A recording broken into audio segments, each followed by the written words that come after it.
A $10 million defamation lawsuit isn't the kind of headline you expect mid-season, but that's exactly where Angel Reese finds herself, and now Sophie Cunningham has chimed in.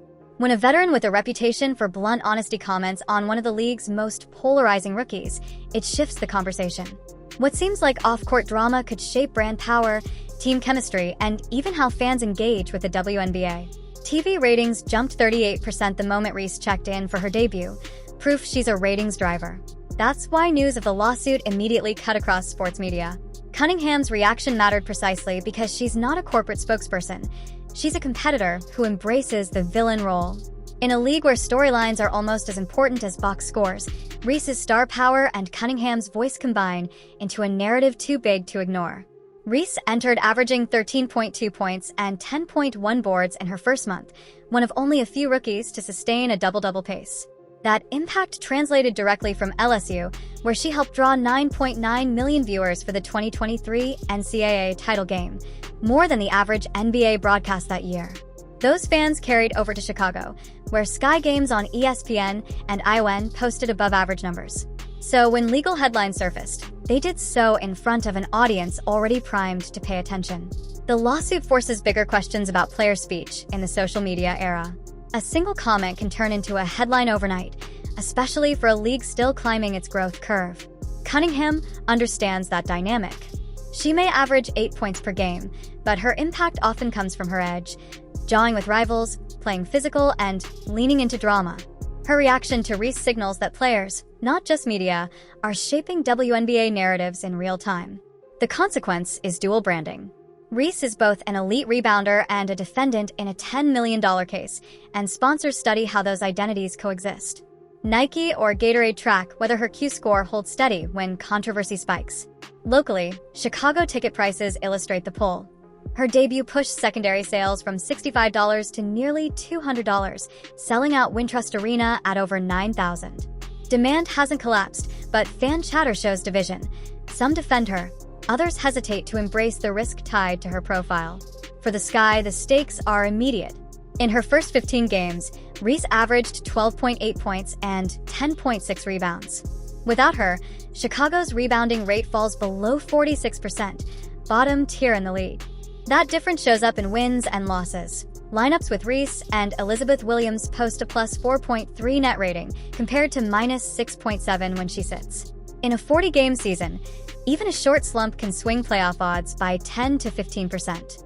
No other Sky player averages more than 6 boards, which makes her focus non-negotiable. The timing matters for her career. Rookie year momentum often dictates endorsement pipelines.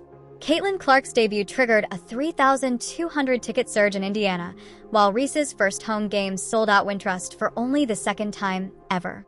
Fanatics listed her jersey among the top 3 sellers league-wide. If controversy clouds that rise, millions in future sponsorship dollars could be at stake. On court, her value isn't pure scoring. She shoots 41%, but second chances. With her, Chicago averages 12.3 second chance points. Without, that dips to 7.9. The Sky's offensive rating is already bottom third, so losing those extra possessions would cut deeply. Cunningham's reaction acknowledges what veterans know. Distractions can fracture chemistry just as quickly as poor shooting nights. History offers parallels. Liz Cambage's disputes lifted ratings but tanked long-term fan trust. Diana Taurasi's suspension in 2010 briefly threatened her career but ultimately boosted her profile. Her jersey sales jumped once she returned. Reese sits between those two paths. The NCAA Final where she headlined drew 9.9 million viewers. By contrast, the 2023 WNBA Finals opener managed 700,000. Reese and Clark are the bridge to narrowing that gap. But if lawsuits dominate her identity, those crossover fans might tune out. Maya Moore's case shows the other extreme. Stepping away for advocacy elevated her reputation. Reese's lawsuit doesn't have that same values-driven framing. It's reactive, adversarial, and harder to spin. That's why Cunningham's voice matters. She provides the peer perspective that shapes whether Reese is seen as unfairly targeted or overextended. The business stakes are real. WNBA attendance averaged 5,600 in 2022. By mid-2024, with Reese and Clark in the league, it climbed nearly 40%, with multiple sellouts. Chicago alone reported 3 straight sellouts after Reese arrived. A slowdown in enthusiasm would erode those fragile gains. Phoenix shows the flip side. Brittany Griner's return drew capacity crowds because her story inspired. The WNBA has seen both versions of off-court attention. Sponsorships are equally sensitive. Nil gave Reese a head start, with one of the largest social media platforms of any rookie. But lawsuits force brands to reevaluate exposure. Nike has historically stood by polarizing stars, but is wary of messy litigation. Reese's ability to keep producing through controversy will determine whether brands double down or wait out the storm. Broadcast metrics also hang in the balance. ESPN, CBS, and IWN reported a 36% year-over-year bump in 2024, averaging 474,000 viewers per game. Reese's appearances consistently exceeded that, with her debut topping 600,000. Curiosity can spike ratings in the short term, but sustained controversies risk clashing with the league's family-friendly branding. This is where Sophie Cunningham shines. She embraces the role of agitator, much like Draymond Green in the NBA. Her willingness to comment makes her valuable not only as a player but as a potential media voice. In reacting to Reese, she positions herself as both rival and analyst, tethering her own visibility to one of the league's biggest storylines. If the lawsuit escalates, Chicago's playoff odds could tumble. At the midpoint, projections had them around 42% to make the postseason. Remove Reese's production, and those odds shrink fast. Each sellout at Wintrust translates into roughly $400,000 in revenue. Missing even a handful could cost the franchise millions. The Sky cannot afford that hit, financially or competitively. For Reese, the arc is clear. Handle the lawsuit, keep averaging double-doubles, and she emerges as a resilient star with Rookie of the Year credentials. If performance dips, she risks a Cambridge-like reputation that shadows her career. The stakes are higher for her than most rookies because she arrived with crossover fame. For Cunningham, this moment amplifies her voice. Her commentary cements her as someone fans tune in to hear, not just watch, opening doors for broadcasting beyond her playing career.